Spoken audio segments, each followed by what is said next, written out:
Chapter 13. The remainder of Anne's time at Uppercross, comprehending only 2 days, was spent entirely at the mansion house, and she had the satisfaction of knowing herself extremely useful there, both as an immediate companion and as assisting in all those arrangements for the future which, in Mr. and Mrs. Musgrove's distressed state of spirits, would have been difficulties. They had an early account from Lyme the next morning. Louisa was much the same. No symptoms worse than before had appeared. Charles came a few hours afterwards to bring a later and more particular account. He was tolerably cheerful. A speedy cure must not be hoped, but everything was going on as well as the nature of the case admitted. In speaking of the Harvilles, he seemed unable to satisfy his own sense of their kindness, especially of Mrs. Harville's exertions as a nurse. She really left nothing for Mary to do. He and Mary had been persuaded to go early to their inn last night. Mary had been hysterical again this morning. When he came away she was going to walk out with Captain Benwick, which, he hoped, would do her good. He almost wished she had been prevailed on to come home the day before, but the truth was that Mrs. Harville left nothing for anybody to do.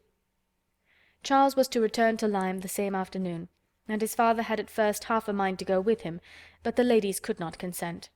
It would be going only to multiply trouble to the others, and increase his own distress, and a much better scheme followed and was acted upon.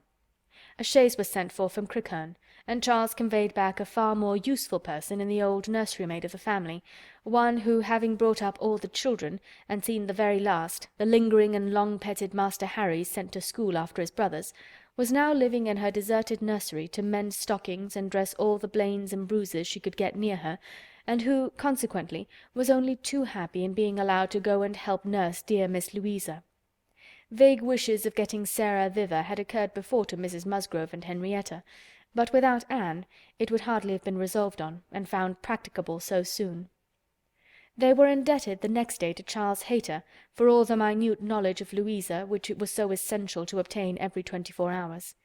He made it his business to go to Lyme, and his account was still encouraging. The intervals of sense and consciousness were believed to be stronger. Every report agreed in Captain Wentworth's appearing fixed in Lyme. Anne was to leave them on the morrow, an event which they all dreaded.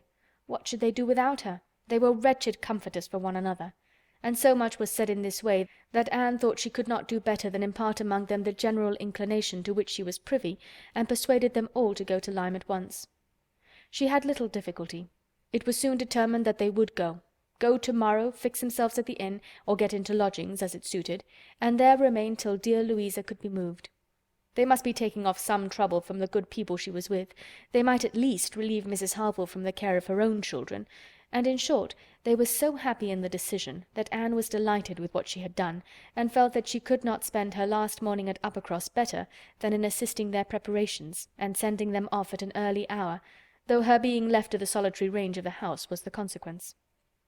She was the last, excepting the little boys at the cottage, she was the very last, the only remaining one of all that had filled and animated both houses, of all that had given Uppercross its cheerful character. A few days had made a change indeed. If Louisa recovered, it would all be well again. More than former happiness would be restored. There could not be a doubt, to her mind there was none, of what would follow her recovery. A few months hence, and the room now so deserted, occupied but by her silent, pensive self, might be filled again with all that was happy and gay, all that was glowing and bright and prosperous love, all that was most unlike Anne Elliot. An hour's complete leisure for such reflections as these on a dark November day, a small thick rain almost blotting out the very few objects ever to be discerned from the windows, was enough to make the sound of Lady Russell's carriage exceedingly welcome. And yet, though desirous to be gone, she could not quit the mansion house, or look an adieu to the cottage, with its black, dripping, and comfortless veranda, or even notice through the misty glasses the last humble tenements of the village, without a saddened heart. Scenes had passed in Uppercross which made it precious. It stood the record of many sensations of pain, once severe, but now softened, and of some instances of relenting feeling, some breathings of friendship and reconciliation, which could never be looked for again, and which could never cease to be dear. She left it all behind her, all but the recollection that such things had been. Anne had never entered Kellynch since her quitting Lady Russell's house in September. It had not been necessary, and the few occasions of its being possible for her to go to the Hall she had contrived to evade and escape from. Her first return was to resume her place in the modern and elegant apartments of the lodge, and to gladden the eyes of its mistress. There was some anxiety mixed with Lady Russell's joy in meeting her. She knew who had been frequenting Uppercross, but happily either Anne was improved in plumpness and looks, or Lady Russell fancied her so, and Anne, in receiving her compliments on the occasion, had the amusement of connecting them with the silent admiration of her cousin, and of hoping that she was to be blessed with a second spring of youth and beauty. When they came to converse, she was soon sensible of some mental change.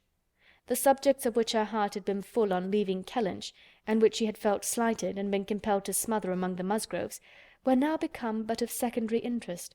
She had lately lost sight even of her father and sister and Bath.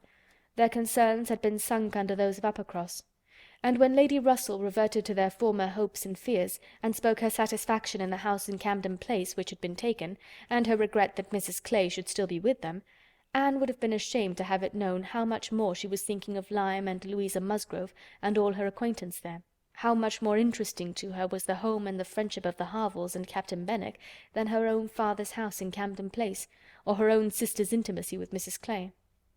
She was actually forced to exert herself to meet Lady Russell with anything like the appearance of equal solicitude on topics which had by nature the first claim on her. There was a little awkwardness at first in their discourse on another subject. They must speak of the accident at Lyme. Lady Russell had not been arrived 5 minutes the day before, when a full account of the whole had burst on her, but still it must be talked of. She must make inquiries, she must regret the imprudence, lament the result, and Captain Wentworth's name must be mentioned by both. Anne was conscious of not doing it so well as Lady Russell. She could not speak the name and look straight forward to Lady Russell's eye till she had adopted the expedient of telling her briefly what she thought of the attachment between him and Louisa. When this was told, his name distressed her no longer. Lady Russell had only to listen composedly and wish them happy, but internally her heart revelled in angry pleasure, in pleased contempt, that the man who at 23 had seemed to understand somewhat of the value of an Anne Elliot should, 8 years afterwards, be charmed by a Louisa Musgrove. The first 3 or 4 days passed most quietly, with no circumstance to mark them excepting the receipt of a note or two from Lyme, which found their way to Anne, she could not tell how, and brought a rather improving account of Louisa. At the end of that period, Lady Russell's politeness could repose no longer, and the fainter self-threatenings of the past became in a decided tone, "I must call on Mrs Croft. I really must call upon her soon. Anne, have you courage to go with me and pay a visit in that house? It will be some trial to us both." Anne did not shrink from it. On the contrary, she truly felt as she said, in observing, "I think you are very likely to suffer the most of the two. Your feelings are less reconciled to the change than mine. By remaining in the neighbourhood, I am become inured to it." She could have said more on the subject, for she had in fact so high an opinion of the Crofts, and considered her father so very fortunate in his tenants, felt the parish to be so sure of a good example, and the poor of the best attention and relief, that, however sorry and ashamed for the necessity of the removal, she could not but in conscience feel that they were gone who deserved not to stay, and that Kellynch Hall had passed into better hands than its owners.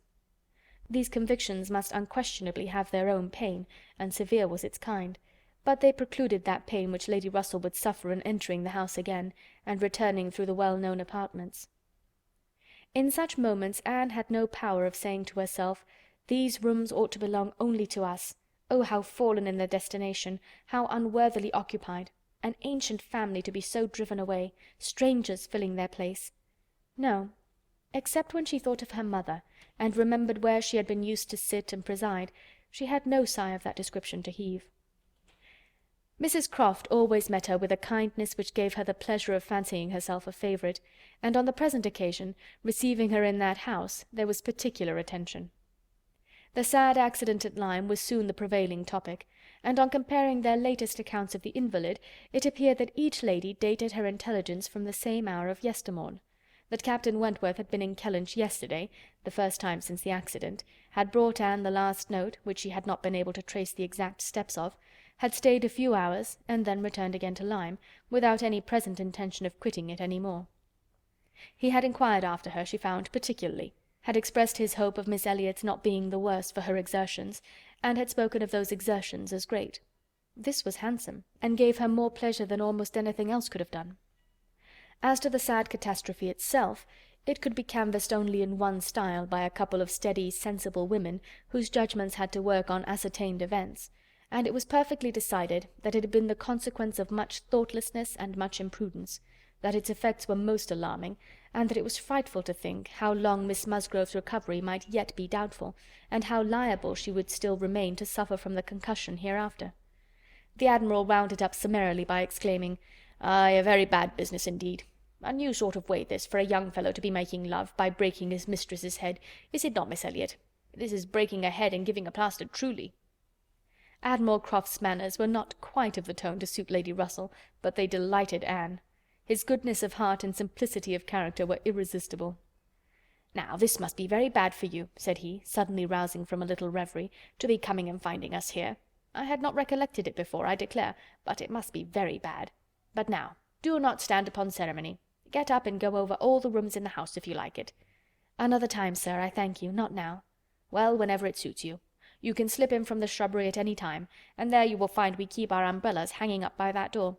A good place, is it not? But," checking himself, "you will not think it a good place, for yours were always kept in the butler's room." "Aye, so it always is, I believe. One man's ways may be as good as another's, but we all like our own best. And so you must judge for yourself whether it would be better for you to go about the house or not." Anne, finding she might decline, did so very gratefully. "We have made very few changes either," continued the Admiral, after thinking a moment. "Very few. We told you about the laundry door at Uppercross. That has been a very great improvement. The wonder was how any family upon earth could bear with the inconvenience of its opening as it did so long. You will tell Sir Walter what we have done, and that Mr. Shepherd thinks it the greatest improvement the house ever had. Indeed, I must do ourselves the justice to say that the few alterations we have made have been all very much for the better. My wife should have the credit of them, however. I have done very little besides sending away some of the large looking-glasses from my dressing-room, which was your father's. A very good man, and very much the gentleman, I am sure, but I should think, Miss Elliot," looking with serious reflection, "I should think he must be rather a dressy man for his time of life. Such a number of looking-glasses! Oh Lord, there was no getting away from oneself. So I got Sophie to lend me a hand, and we soon shifted their quarters. And now I am quite snug, with my little shaving-glass in one corner, and another great thing that I never go near." Anne, amused in spite of herself, was rather distressed for an answer, and the Admiral, fearing he might not have been civil enough, took up the subject again to say, "The next time you write to your good father, Miss Elliot, pray give him my compliments and Mrs. Croft's, and say that we are settled here quite to our liking, and have no fault at all to find with the place. The breakfast-room chimney smokes a little, I grant you, but it is only when the wind is due north and blows hard, which may not happen 3 times a winter. And take it altogether, now that we have been into most of the houses hereabouts and can judge, there is not one that we like better than this. Pray say so, with my compliments. He will be glad to hear it."